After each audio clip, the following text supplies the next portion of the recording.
مختصر وقت میں زحمت دی آنے کی، اس کی وجہ یہ ہے کہ ایک تو میں نے اچانک ہی آنا تھا حیدرآباد، اور میں صبح نکلنے کے بعد میں نے راستے سے فون کیا، کچھ دوستوں کو فون ان کے بند تھے، آپ کو نہیں لیکن ہمارے جو کچھ دوست ہیں، تو اس لیے یہاں پہنچنے کے بعد میں نے مناسب سمجھا کہ آپ سے بھی ملاقات ہو جائے، کیونکہ کافی عرصے سے حیدرآباد کے میڈیا کے دوستوں سے بات چیت نہیں ہوئی تھی۔ تو بنیادی جو مقصد تھا حیدرآباد آنے کا وہ سرکاری اور نجی جو اسکولز اور کالجز ہیں ان کا وزٹ تھا، اور وہاں یہ دیکھنا میں چاہتا تھا کہ جو ایس او پیز ان کو بھیجی گئی ہیں اس پر یار یہ آواز کس چیز کی ہے؟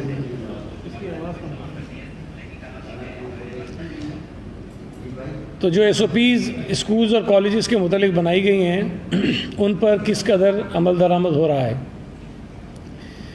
یہاں میں نے زیادہ جو وزٹ کیا وہ تو سرکاری اسکول اور کالجز کا کیا، لیکن کچھ پرائیویٹ اسکولز بھی میں نے دیکھے، اور ظاہر ہے کہ اتنی بڑی تعداد میں جو اسکولز اور کالجز موجود ہیں پرائیویٹ اور سرکاری، سب میں جانا تو پاسبل نہیں ہے، لیکن ہمارے جو فیلڈ آفیسرز ہیں وہ بھی، اور جو سول ایڈمنسٹریشن ہے وہ بھی اپنے طریقے سے ان تمام اسکولز اور کالجز کے اور دیگر جو تعلیمی ادارے ہیں ان کے دورے کر رہے ہیں اور اپنی رپورٹس وہ بنا رہے ہیں۔ میں نے پہلے 4 دن کراچی میں گزارے، آج حیدرآباد میں ہوں، اور اگلے ہفتے سے پیر سے امکان ہے کہ شاید کسی اور شہر میں چلا جاؤں، یا ممکن ہے 1 آدھ دن کراچی گزارنے کے بعد کہیں اور چلا جاؤں۔ حیدرآباد میں مجموعی طور پر جو میں نے دیکھی صورتحال وہ اطمینان بخش تھی۔ جو اسکولز میں نے دیکھے، خاص طور پہ جو بچیوں کے اسکولز تھے، وہاں تو بہت بہتر انتظامات ہیں، اور صفائی بھی ٹھیک تھی۔ جو ماسک پہننا لازمی تھا وہ تقریباً تمام اسٹوڈنٹس نے ماسک بھی پہنے ہوئے تھے۔ جو فاصلے پر ان کو بیٹھنا تھا اس کو بھی وہ فالو کر رہے تھے۔ سینیٹائزر بھی اکثر اداروں کے گیٹ پر تو موجود تھا، تھرمل گنز بھی موجود تھیں، لیکن کچھ اداروں نے اپنے کلاس رومز میں الگ سے بھی سینیٹائزرز رکھے ہوئے تھے۔ تو ویسے تو بہت ساری چیزیں ہیں جو ہم نے کہی ہیں، لیکن بنیادی 3-4 چیزیں ہیں جس کو ہم انفورس زیادہ کروانا چاہتے ہیں۔ ایک تو ماسک، سینیٹائزر، ڈسٹینس ہونا چاہیے، اور کینٹینز جو ہیں وہ بند ہونی چاہیے۔ اگر بریک ہو بھی رہی ہے تو بریک میں بھی بچے جو ہیں وہ کلاس میں ہی بیٹھے رہیں۔ وہ ساری چیزیں یہاں مجھے نظر آئی ہیں۔ کالجز میں حاضری کم تھی، اس کی وجہ یہ ہے کہ وہاں بھی ایڈمیشنز ہونے ہیں، لہٰذا صرف سیکنڈ ایئر کے بچے وہاں نظر آئے، ان کی تعداد تھوڑی کم تھی۔ لیکن اسکولز میں حاضری جو تھی وہ 100% تو نہیں ہو سکتی، لیکن جو کووڈ کے بعد صورتحال ہے اس کے تناظر میں اگر ہم دیکھیں تو حاضری ٹھیک تھی، کوئی اتنی بری نہیں تھی۔ لیکن اس کے ساتھ ساتھ جب میں یہاں حیدرآباد آیا ہوں تو پیچھے کراچی میں بھی ہمارے مختلف جو فیلڈ آفیسرز ہیں وہ وزٹ کر رہے ہیں۔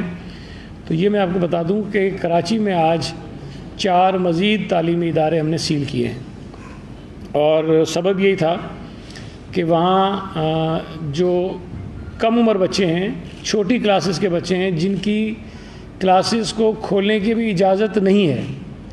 میں یہ بھی بتا دوں کہ جو اسکولز کھولنے کا یا تعلیمی ادارے کھولنے کا جو فیصلہ ہوا تھا وہ تمام تعلیمی ادارے ہم نے 3 مراحل میں کھولنے تھے۔ جو یونیورسٹیز تھیں، کالجز تھے، اور 10ویں اور 9ویں جماعت کے بچے تھے، ان کو 15 سپٹمبر سے آنا تھا۔ 8ویں، 7ویں اور 6ٹھی جماعت کے بچوں کو 21 سپٹمبر سے آنا تھا، اور پھر 5ویں جماعت اور اس سے نیچے کی جو جماعتیں ہیں ان کے بچوں کو 28 سپٹمبر سے آنا تھا۔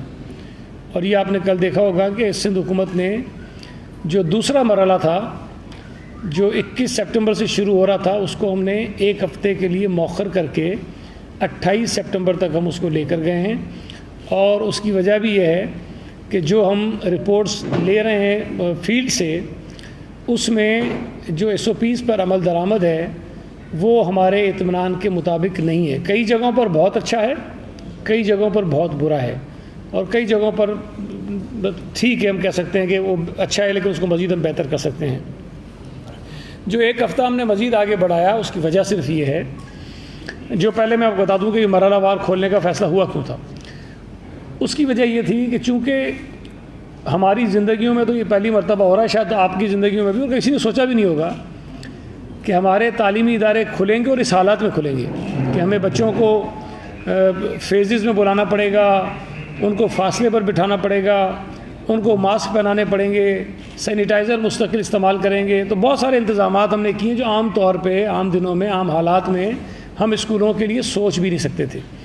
جب ان حالات میں اسکول کھولنے کا فیصلہ ہوا تو یہ طے کیا گیا کہ ان کو مرحلہ وار کھولیں تاکہ جو SOPs بنائے گئے ہیں ہم دیکھ سکیں کہ اسکولز ان پر کس حد تک امپلیمنٹ کرنے میں کامیاب ہوتے ہیں.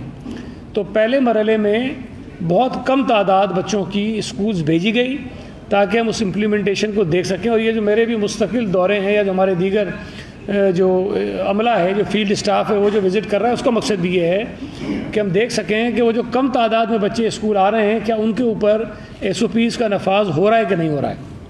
اگر اطمینان ہوتا اور مطمئن ہو جاتے تو پھر مزید بچوں کو اسکول بھیجتے، اور مزید اطمینان ہو جائے گا تو پھر سارے بچوں کو بھیجیں گے. تو جن اسکولز میں آج آپ اس طرح سمجھ لیں کہ پہلی سے لے کے 10ویں جماعت تک کے 10 جماعتیں ہیں اور اگر 100 بچے جاتے ہیں تو ہم نے پہلے مرحلے میں اسکولز کو کہا کہ آپ 20 بچوں کو بلائیں، اور 20 بچوں کو ہم دیکھیں گے کہ کس قدر ہم اطمینان بخش SOPs پر ہمارا عمل درآمد ہے کہ نہیں ہے. پھر ہم اجازت دے رہے تھے کہ آپ 50 کر لیں، اور پھر اس کے بعد ہم کہہ رہے تھے کہ آپ 100 کر لیں. اگر 20 بچوں کو بیچتے ہوئے بھی SOPs پر عمل درآمد نہیں ہو رہا صحیح، تو ہم کس طرح یہ یقین کر لیں کہ جب بچے 50 ہو جائیں گے تو امپلیمنٹیشن اس پہ ٹھیک ہوگا، یا پھر مزید آگے جا کے جب 100 ہو جائیں گے تو اس پہ عمل درآمد ٹھیک ہو سکے گا.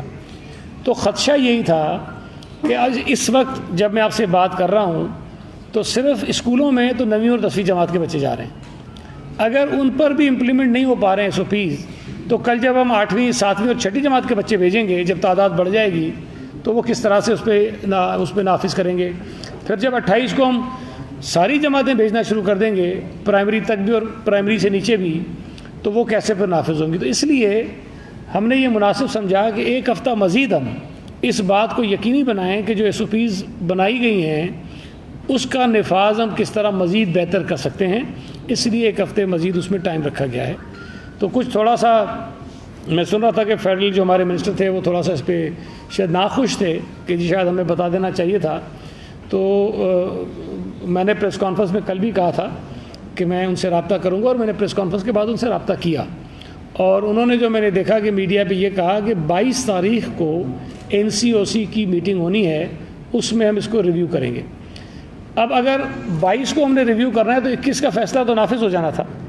ہم نے 21 کے فیصلے کو ڈیلے کیا، صرف ڈیلے کیا ایک ہفتے کے لیے، اور پہلے اعلان اس لیے کر لیا کہ اسکولز کو بھی پتہ ہو، بچوں کو بھی پتہ ہو، ان کے والدین کو بھی پتہ ہو کہ ہم 21 تاریخ سے جو 8ویں 7ویں اور 6ٹھی جماعت ہے اس کو نہیں کھولنے جا رہے ہیں. تو بنیادی طور پر اس کا سبب یہ تھا، اور اس کے اندر کوئی برائی نہیں ہے، اور میں سمجھتا ہوں کہ ہر صوبہ اپنے حالات کے مطابق یہ فیصلہ کر سکتا ہے. پہلی وجہ تو یہ تھی. دوسری وجہ یہ تھی کہ جو ٹیسٹ ہم کر رہے ہیں تعلیمی اداروں میں، ابھی میں نے آج کی فگر نہیں لی، لیکن کل تک جو فگر آئی تھی جس کا میں نے تذکرہ بھی کیا تھا پریس کانفرنس میں، وہ تقریباً 14,500 سے زائد ٹیسٹ ہم نے لیے تھے، اور رات تک کوئی 5,000 سے زائد رپورٹس آ گئی تھیں، اور اس میں 91 لوگ جو ہیں وہ پازیٹیو تھے، 91. تو یہ کل جب دوپہر میں نے بتایا 2.4% تھا، لیکن ظاہر ہے کہ جب 5,000 سے زائد پہ ہم 91 نکالیں گے تو یہ پرسنٹیج تھوڑی کم ہو جاتی ہے، اور یہ اچھی بات ہے کہ پرسنٹیج اس پہ کم ہو رہی ہے. لیکن 91 لوگ جو ہیں وہ پازیٹیو ہیں. اور آج بھی کراچی میں ایک اسکول کو ہم نے اس لیے بند کیا ہے کہ وہاں 2 ٹیچر جو ہیں وہ پازیٹیو نکل آئے ہیں اس اسکول میں سے. یہ سرکاری اسکول تھا، وہاں سے یہ نکلے ہیں. تو جو صورتحال ہے اس پر ہم کافی گہری نظر رکھے ہوئے ہیں، اور ہم یہ سمجھتے ہیں، اس بات کو میں نے کل بھی تسلیم کیا، میں آج بھی تسلیم کرتا ہوں کہ اس کووڈ کی وجہ سے ہمارے بچوں کی تعلیم بہت بری طرح متاثر ہوئی ہے. اس بات کا ہمیں احساس ہے، اور میں اس بات کو بھی تسلیم کرتا ہوں کہ کووڈ کی وجہ سے جو ہمارے پرائیویٹ اسکولز ہیں ان کے جو مسائل تھے وہ بے پناہ بڑھ گئے ہیں. ان کو بہت مشکلات پیش آ رہی ہیں اپنے اسکولز کو چلانے میں یا زندہ رکھنے میں یہ کہہ دوں. لیکن اگر اسکولوں کو چلانے کی وجہ سے اور بچوں کی تعلیم کے نقصان کو بچانے کی وجہ سے ہمیں اسکول کھولنے ہیں تو ہمیں ساتھ ساتھ جو اس سے زیادہ میرے لیے ہماری سندھ حکومت کے لیے اہمیت کی بات ہے سب کے لیے ہوگی. میں چونکہ سندھ حکومت کی بات کر رہا ہوں اس لیے بار بار یہ کہہ رہا ہوں کہ سندھ حکومت کہہ رہا ہوں. ہمارے لیے جو بچوں کی صحت ہے وہ ان کی تعلیم سے زیادہ اہم ہے اور جو پرائیویٹ اسکولز ہیں ان کے نقصانات سے زیادہ اہم ہیں. ہم یہ چاہتے ہیں کہ بچوں کی تعلیم کنٹینیو ہو, ہم یہ چاہتے ہیں کہ پرائیویٹ اسکولز کے مسئلے حل ہوں, لیکن ہم بچوں کی صحت کی قیمت پر یہ کام نہیں کر سکتے ہیں.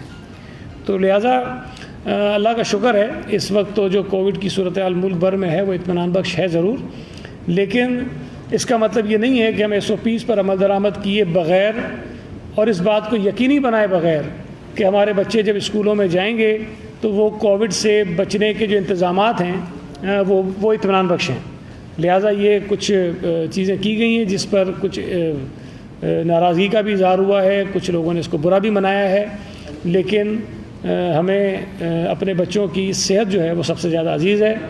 کوئی برا مانتا ہے, کوئی پرائیویٹ اسکولز کے لوگ ہم سے ناراض ہوتے ہیں, ہم وہ ناراضگیوں کی برداشت کر لیں گے, ان سے بات کر لیں گے, ان کو راضی کر لیں گے, لیکن ہم بچوں کی صحت پر کوئی کمپرومائز نہیں کریں گے. تو آج یہ بنیادی طور پر حیدرآباد آنے کا مقصد تھا. باقی آپ کے کوئی سوالات ہوں تو میں حاضر ہوں. میرے ساتھ ہمارے MPA عبدالجبار خان صاحب موجود ہیں, کمشنر صاحب ہیں, ڈپٹی کمشنر صاحب ہیں, ہمارے DG کالجز یہاں موجود ہیں, اور بھی ہمارے جو متعلقہ آفیسرز ہیں موجود ہیں. اگر یہ کر لیں اس کو. آپ نے کہا کہ وفاقی وزراء کچھ آپ کے فیصلوں سے ناراض ہوں گے, کیا وجوہات ہے کہ سندھ موجودہ وفاق کے وزیر جو ہے آپس میں اتفاق نہیں ہو رہا, کووڈ کے مسئلے پہ؟ دوسرا, جب سے کالج کھلے ہیں اسکول مٹیاری میں یا حیدرآباد میں کتنے کالج بند ہوئے ہیں جو آپ نے سیل کیے ہیں, اس میں کیسز سامنے آئے؟ دیکھیے, میں نے وزراء کی بات نہیں کی. میں نے کہا کہ جو وفاقی وزیر ہیں تعلیم کے, وہ میں نے میڈیا پہ سنا, مجھ سے جو بات ہوئی تب بھی انہوں نے یہ گلہ مجھ سے کیا کہ آپ اگر ہمیں پہلے اعتماد میں لے لیتے تو زیادہ بہتر تھا. لیکن میں نے چونکہ انہیں بتایا کہ ہمارے ہاں جو ڈیولپمنٹس ہو رہی تھی اور یہ فیصلہ جلدی اس لیے کرنا تھا کہ آج آخری ورکنگ ڈے ہے, کل اسکول بند ہے اور اس کے بعد دوبارہ 21 سے ہم نے نیکسٹ فیز میں جانا تھا. تو جو فیصلہ ہم نے کیا کوئی اتنا بڑا وہ فیصلہ نہیں تھا. ہم نے صرف 1 ہفتے کی تاخیر کی ہے سیکنڈ فیز کو کھولنے میں, اور یہ کوئی ایسا ایشو نہیں ہے, ہم 1 ہفتہ مزید اس کو دیکھ لیں گے. تو یہ بھی میں نے ان سے گزارش کی کہ وہ میٹنگ بلا لیں, جو ہماری inter provincial ministers education committee ایک ہے اس کو بلا لیں, اور اس کے بعد ہم بیٹھ کے اتفاق سے کوشش کریں گے کہ فیصلے کر لیں. میں یہ بھی بتا دوں کہ بھلے بہت سارے ایشوز پر وفاقی اور صوبائی حکومت کے اختلافات رہے ہوں گے اور رہیں گے شاید, لیکن تعلیم کے معاملے میں جو ہماری یہ کمیٹی ہے جس میں تمام صوبائی وزیر تعلیم, وزراء تعلیم اور وفاقی وزیر بھی ہیں, کشمیر اور گلگت بلتستان کے وزیر بھی اس میں ہوتے ہیں, وہاں ہم نے مجموعی طور پر فیصلے اتفاق رائے سے کیے ہیں. تو اس میں کوئی ایسی بات نہیں, اور اس بات کا اندازہ شفقت صاحب کو بھی ہے کہ ہم نے کبھی بھی پولیٹیکل پوائنٹ اسکورنگ اس میٹنگ کے اندر نہیں کی ہے. تو اس پر کوئی ناراضگی نہیں ہے, وہ ہم بات کر لیں گے. اور میں سمجھتا ہوں کہ جب ہم ایک فیصلہ اچھی نیت کے ساتھ کر رہے ہیں, اپنے بچوں کی صحت کے کو مد نظر رکھتے ہوئے کر رہے ہیں, تو اس میں ناراضگی ہم کوئی ایسی بات نہیں ہے. دوسری, آپ نے مٹیاری کا پوچھا. مٹیاری میں 2 کالجز ہم نے بند کیے تھے, اور ایک جو کالج تھا 7 شریف میں, وہاں جو کیسز آئے تھے وہ کالجز کی اوپننگ سے پہلے آ گئے تھے. تو وہاں یہ مسئلہ نہیں تھا اس کو بند کرنے کا, چونکہ وہ کالج کھلا نہیں تھا, ٹیسٹ ہوئے تھے, اس میں لوگ پازیٹیو تھے, تو ان کو ہم نے پہلے ہی آنے سے روک دیا تھا. تو 2 کالج جو کھل گئے تھے اور بعد میں وہ لوگ پازیٹیو ہوئے تو وہ ہم نے بند کر دیے تھے. جی, آپ کی بات. میرا یہ سوال ہے کہ بچہ جب آپ نے ہائر سیکنڈری اسکولز اور کالج کھولے ہیں تو بہت سارے طلباء ایسے بھی ہوتے ہیں جو پبلک ٹرانسپورٹ کا استعمال کرتے ہیں, الیکشن میں جا رہے ہیں, چلیں اسکول میں اگر وہ اسی پر عمل درآمد ہو سکتا ہے, لیکن جو ٹریننگ ان کا ڈیوریشن ہے اس کے دوران اگر وہ کہیں سے وائرس نے ہٹ کر دیا, افیکٹ کر دیا, تو اسکول میں بھی آگے وائرس پھیلائیں گے. ایسا جب تک ان کا ٹیسٹ نہیں ہوگا ہو سکتا ہے وائرس پھیلنے کا. دوسرا ہے کہ MCOC کی جو فیصلہ ہے اس کے تحت صوبے سے وہ فیصلے کر رہے ہیں, تو لیکن ہمارے کتنے اگر ہم صورتحال دیکھیں, انڈیا میں کیسز بڑھ رہے ہیں, دیگر ممالک بھی ہیں, وہاں پر اسکول بھی بند ہیں, لاک ڈاؤن میں بھی لگا ہوا ہے, لیکن ہمارے یہاں اسکول کھول دیے گئے ہیں. تو یہ مشکل فیصلہ نہیں ہے, اس میں رسکی نہیں ہے صاحب؟ دیکھیے, پہلا جو آپ نے کہا کہ بچے آتے ہیں ٹرانسپورٹ, ظاہر ہے یہ ایک مشکل کام تھا, اور جو ہم نے SOPs دیے ہیں اس کو اگر آپ دیکھیں تو اس میں تمام جو حصے ہیں, کمپوننٹس ہیں بچوں کے اسکول آنے کے یا ان کی تعلیم کے, سب کے لیے الگ الگ ہیں. ہم نے والدین کے لیے بتایا ہے کہ والدین کو کیا کرنا چاہیے. ہم نے وہ ٹرانسپورٹ جس میں آتے ہیں ان کو بھی بتایا ہے کہ آپ کو کس طرح کی احتیاطی تدابیر کرنی ہے. ہم نے پھر اسکول کی جو انتظامیہ ہیں ان کے ذمہ کچھ کام لگایا ہے. پھر ٹیچرس کے متعلق ہم نے بتایا کہ آپ نے کیا کرنا ہے. تو سب لوگوں کے لیے ہم نے الگ الگ چیزیں اس میں مینشن کر دی. اور کوشش کی ہے کہ نسبتاً بڑے آسان بنائیں. اگر آپ پڑھیں گے تو آپ کو لگے گا کہ بہت آسان سے ہیں, سمجھ میں آتے ہیں, لیکن اس پہ جو پریکٹیکل امپلیمنٹیشن ہے وہ ظاہر ہے کہ اگر آپ ہمارے باہر شہر میں گھوم پھر کے دیکھیں تو لوگوں کو ماسک نظر بھی نہیں آتا کہ انہوں نے کسی لگائے ہوں. تو یہ ایک ایشو پرابلم اس کے اندر ہے ضرور. اور میں نے تو بار بار یہ بات کی ہے, گزارش کی ہے کہ والدین جو ہیں ان سے زیادہ ذمہ داری کا مظاہرہ کوئی نہیں کر سکتا, اس لیے کہ بچے سب سے زیادہ والدین کو عزیز ہوتے ہیں. اس کے بعد ظاہر ہے ہر شخص کو بچوں کا خیال ہوتا ہے, لیکن جس کے بچے ہوتے ہیں, ماں ہو باپ ہو, اس کو بہت زیادہ عزیز ہوتے ہیں. تو خاص طور پہ چھوٹے بچے جب وہ اسکول آئیں گے تو انہیں تو اتنا نہیں پتہ نا. اگر مجھ جیسا آدمی, میری عمر کا آدمی, میری جتنی تعلیم والا آدمی, آپ کی طرف تعلیم یافتہ آدمی بھی باہر بغیر ماسک کے پھر رہا ہو, مجمع میں جا رہا ہو, تو ہم بچے سے کیا توقع کریں گے کہ وہ کس طرح اس پہ عمل درآمد کرے گا. اس لیے ہم نے بار بار گزارش کی کہ جو پیرنٹس ہیں وہ ذمہ داری کا مظاہرہ کریں, اور ایک تو بچوں کو احساس دلائیں, اور دوسرا اس بات کو یقینی بنائیں کہ اسکول میں جہاں وہ بچے کو بھیج رہے ہیں وہاں پر بھی SOPs پر عمل درآمد ہو رہا ہے. تو ہم نے کوشش کی ہے کہ یہ کریں. اب وہ کس حد تک ہم کامیاب ہوتے ہیں اس کا ظاہر ہے کہ فیصلہ کرنا سب مشکل ہے. ایک سیکنڈ ذرا, ان کی ایک دوسری بات بھی تھی. دوسرا آپ نے کہا کہ خطے میں کیسز بڑھ رہے ہیں. بالکل ٹھیک بات ہے, نہ صرف ہمارے خطے میں بلکہ دنیا کے ایسے بیشتر ممالک جہاں پر کووڈ کافی حد تک کنٹرول میں آ گیا تھا اور انہوں نے بہت میجر اقدامات کیے تھے, وہاں پر بھی کیسز سامنے آئے ہیں. اور دنیا کے ترقی یافتہ ممالک کی مثالیں ہمارے سامنے موجود ہیں. جب انہوں نے تعلیمی ادارے کھولے تو وہاں پر کیسز میں اضافہ ہوا. یہ چیزیں ہمارے سامنے موجود ہیں. لیکن آپ نے خود یہ کہا کہ یہ فیصلہ بہت مشکل فیصلہ تھا کہ ہمارے ملک میں جو پیشنٹس تھے ان کا نمبر کم ہو رہا تھا, جو نئے پیشنٹس آ رہے تھے ان کی تعداد بھی بہت کم ہو رہی تھی, جو اموات ہو رہی تھیں اللہ کے شکر سے ان میں بھی بہت زیادہ کمی آ گئی. تو حالات بہتر ہوئے اور ہم نے ہر چیز کھول دی, بازار کھول دی ہے, ہر چیز ہو رہی ہے. اب دیکھ رہے ہیں ساری ایکٹیویٹیز نارمل ہو گئیں اور صرف تعلیمی ادارے رہ گئے. اور اگر تعلیمی ادارے نہیں کھل رہے تھے تو اس کی وجہ یہ تھی کہ ہمیں اس بات کا احساس تھا کہ یہ مشکل فیصلہ ہے. لیکن ظاہر ہے کبھی نہ کبھی آپ نے تعلیمی ادارے کھولنے ہیں. ہمیں نہیں پتہ یہ کرونا ختم کب ہوگا. اس وقت بھی ملک سے ختم نہیں ہوا, کم ہوا ہے, اور اس بات کا بھی امکان ہے, خدا نہ کرے کہ یہ دوبارہ سے اسی انداز میں بڑھ سکتا ہے جس طرح پہلے بڑھا تھا.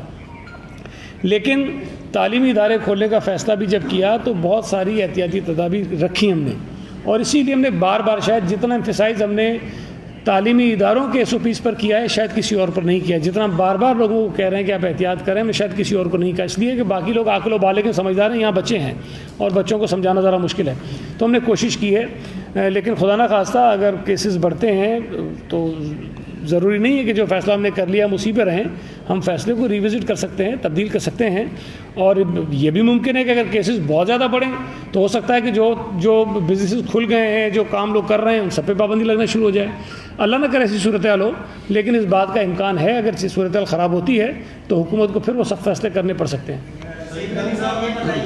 ایک ایک کر کے جی. اپوزیشن کی جو ایٹریسی ہونی چاہیے, کیا یہ آغاز ہے کسی تحریک کا حکومت کے خلاف؟ اور دوسرا یہ کہ بات یہ بھی ہو رہی ہے کہ اپوزیشن نے اس بات یہ طے کر رہی ہے کہ استعفے کا کوئی معاملہ نہیں ہو سکتا. کیا نہیں ہو سکتا؟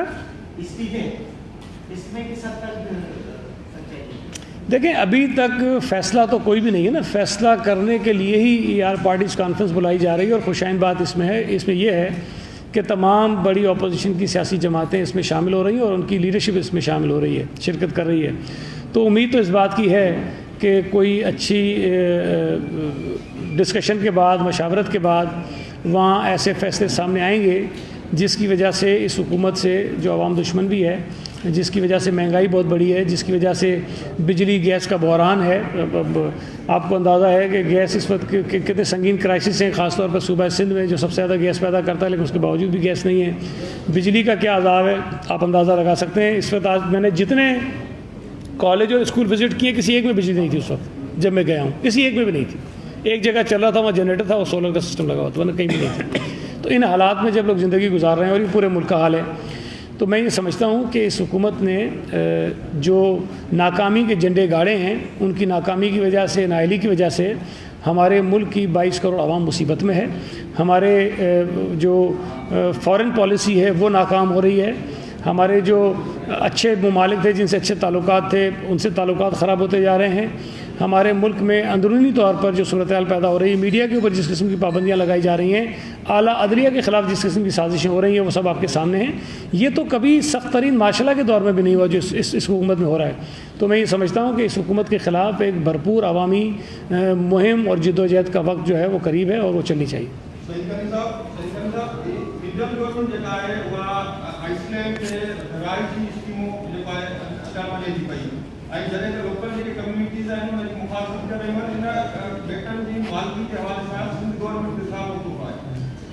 دیکھیں، ایک بات تو طے ہے کہ صوبہ سندھ میں جو زمین ہے اس زمین کی ملکیت صوبائی حکومت کی ہے، اور اس زمین کے متعلق کوئی بھی فیصلہ صوبائی حکومت کی مرضی کے بغیر ہو نہیں سکتا۔ اب مجھے تو حیرت ہوئی کہ ایک اجلاس کوئی ہوا گورنر ہاؤس میں جس میں صدر پاکستان اور گورنر سندھ نے بیٹھ کے وہ اجلاس کیا۔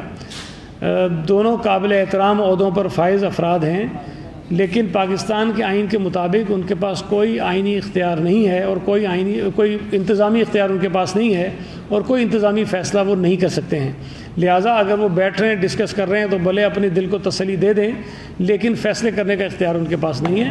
صوبہ سندھ کے 1 انچ زمین کا بھی فیصلہ اگر ہوگا تو صوبائی حکومت کی مرضی کے بغیر اور صوبہ سندھ کے لوگوں کی مرضی کے بغیر نہیں ہوگا۔ لیکن صاحب یہ بتائیے گا کہ بلدیاتی الیکشن کے حوالے سے کافی سیاسی جماعتیں سرگرم ہوتی نظر آ رہی ہیں، پیپلز پارٹی کا کیا موقف ہے؟ برابر ہونے چاہیے بلدیاتی انتخابات، یا پھر آپ کو لگ رہا ہے کہ حلقہ بندیوں میں سیاسی جماعتیں جو ہے وہ اعتراض کریں گی، اس طرح کچھ پارٹیز کرنا بھی؟ میں آپ سے عرض کروں، دیکھیں ہماری خواہش تو یہ تھی کہ بلدیاتی انتخابات اپنے مقررہ وقت پر ہونے چاہیے، لیکن اس کے اندر ایک آئینی ہچ ہے، اور وہ یہ ہے کہ ہمارے آئین میں یہ لکھا ہے کہ ہر مردم شماری کے بعد نئی حلقہ بندیاں ہونا لازمی ہیں، اور جو ہمارا سینسس ہوا تھا 2017 میں وہ ابھی تک نوٹیفائی نہیں ہوا، اس لیے کہ اس کے اوپر ڈسپیوٹس ہیں بہت ساری، اور اعتراضات ہیں سندھ حکومت کے اور ایم کیو ایم کے بھی، پیپلز پارٹی کے بھی اعتراضات ہیں، ایم کیو ایم کے بھی اعتراضات ہیں، اور شاید دیگر جماعتوں کے بھی اعتراضات ہیں۔ تو ابھی تک وہ نوٹیفائی نہیں ہوا، تو جب تک سینسس نوٹیفائی نہیں ہو جاتا نئی حلقہ بندیاں نہیں ہو سکتی ہیں۔ الیکشن کمیشن نے ابھی اس پہ کام شروع کیا تھا، لیکن پاکستان پیپلز پارٹی نے بھی اعتراض کیا، اور ایم کیو ایم نے بھی سندھ ہائی کورٹ میں اس کے خلاف ایک پٹیشن فائل کی، اور وہی موقف پیپلز پارٹی کا اور ایم کیو ایم کا ایک ہی تھا کہ جب تک سینسس نوٹیفائی نہیں ہوتا اس وقت تک حلقہ بندیاں نہیں ہو سکتی۔ تو یہ ایک آئینی ہچ ہے، اس میں میری یا پارٹی کی یا حکومت کی خواہش کی بات نہیں ہے، ہم یہ کہتے ہیں کہ جو بھی کام ہو آئین کے مطابق ہونا چاہیے۔ جی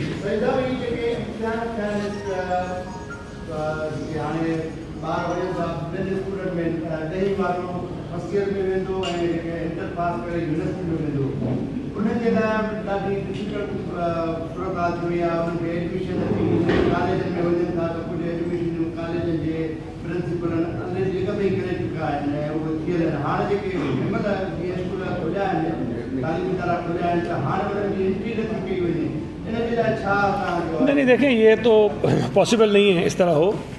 جو سرکاری کالجز میں ایڈمیشنز ہیں اس کا ایک طریقہ کار ہے، اور وہ اس طریقہ کار کے مطابق ہی ہوں گے، یہ کوئی شخص اپنی خواہش کے مطابق نہیں کر سکتا ہے۔ اس مرتبہ چونکہ بڑی ایک عجیب سی صورتحال تھی کہ جو ایگزامس ہونے تھے 9ویں 10ویں کے 11ویں 12ویں کے وہ نہیں ہو سکے، جو اسکولز میں بچوں کے ایگزامس ہونے تھے وہ بھی نہیں ہو سکے، لیکن ہم نے بچوں کو پروموٹ کیا بغیر امتحانات کے۔ اچھا، یہ کوئی اتنا آسان کام نہیں تھا، اس پر ہم نے بہت میٹنگز کی۔ ہماری ایک اسٹیئرنگ کمیٹی ہے سندھ میں تعلیم کے حوالے سے، جس میں تمام اسٹیک ہولڈرز ہیں، ماہرین ہیں، پرائیویٹ اسکولز کے نمائندے ہیں، سرکاری آفیسرز ہیں۔ ہم نے بڑی تفصیل سے اس میں بات کی اور ایک اچھا میکنزم ڈیولپ کیا جو باقی صوبوں سے مختلف تھا۔ اور یہ بھی میں آپ کو بتا دوں کہ اس میں بھی این سی او سی کا فیصلہ کچھ اور تھا، لیکن ہم نے اس کو مزید تھوڑا پالش کیا، ریفائن کیا، اور زیادہ بہتر اور پریکٹیکل جو ہے وہ طریقہ کار ہم نے اڈاپٹ کیا اپنے صوبے کے اندر۔ اور اس کے لیے ہمیں قانون سازی بھی کرنی پڑی، ہمیں اپنے قانون میں امینڈمنٹ کرنی پڑی اسمبلی کے ذریعے، اس کی وجہ سے کچھ تاخیر ہوئی۔ پھر وہ جو ریزلٹس میں جب تاخیر ہوئی تو ظاہر اناؤنس ہونے میں بھی تاخیر ہے، تو اب انہوں نے جو آخری ڈیٹس ہمیں بتائی تھیں وہ 15 تاریخ اور 30 تاریخ بتائی تھیں بتدریج، جس میں 9ویں 10ویں اور 11ویں 12ویں کے جو نتائج ہیں وہ انہوں نے اسٹوڈنٹس کو دے دینے ہیں۔ ظاہر ہے جب تک نتائج نہیں آ جاتے ہیں اس وقت تک ایڈمیشنز جو ہیں وہ نہیں ہو سکتے تھے، لہٰذا آپ جو بات کہہ رہے ہیں وہ اس طرح پرائیویٹ ہو سکتا ہے کہ کسی جگہ ہوئی ایسی بات، لیکن سرکاری کالجز میں اور اسکولز میں اور یونیورسٹیز میں اس کا ایک طریقہ کار ہے۔ تاخیر ضرور اس میں ہوئی، لیکن ظاہر ہے کہ حالات ایسے تھے، کووڈ کی وجہ سے دفاتر بند تھے، لوگ نہیں آ رہے تھے، بہت مسائل تھے، اس لیے اس میں تاخیر ہوئی ہے، لیکن وہ مینیج کر لیں گے سارا۔ Thank you.